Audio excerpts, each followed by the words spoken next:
世界之大，真是无奇不有。在我们看来，刮风下雨是一种平常的自然现象，尤其是雨水，更是被称为生命的源泉。在我们看来，冬天下雪，夏天下雨是稀松平常的事情。如果这个冬天没有下雪的话，空气就会很干燥，有的地方还会出现干旱的现象，农田的庄稼来年就会受到影响，甚至有些河流会出现断流、干枯等。可以说，水是我们赖以生活的自然资源。离开水，生活各个方面都会受到影响。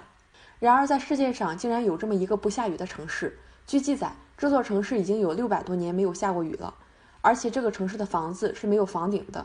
看到这里，小伙伴们是不是感到不可思议呢？下面小编就带大家一起去看一看，到底是哪个城市那么神奇。这个城市就是位于里马克河沿岸的秘鲁首都利马。利马是一个非常典型的沙漠城市，在这个城市里分为2部分，一个是旧城，一个是新城。在这个城市里，他们生活着800多万人口，却足足有600多年没有下雨。当地人从来不用担心水源的问题。大家都知道，雨水对于人类来说非常的重要。如果一个地方长时间不下雨，那就会出现严重的干旱问题，他们连最基本的生活都无法维持。那么600年不下雨，他们是怎么维持自己的基本生活的呢？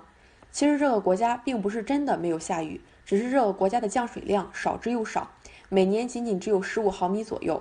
所以说，面对如此小的降水量，和没下雨没有区别。不过，作为最干旱的城市，利马的气候反而温和湿润，植被茂盛，是名副其实的四季如春。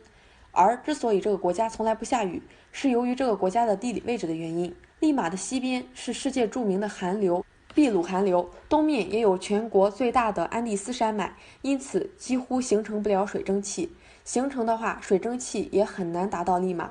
尽管这个城市不下雨，但是当地的人们感觉不到一点干旱，他们依然过着非常幸福的生活。利马也是一个非常出名的旅游城市，在这里有很多的旅游景点值得你去欣赏游玩。不知道小伙伴们对这个地方了解多少呢？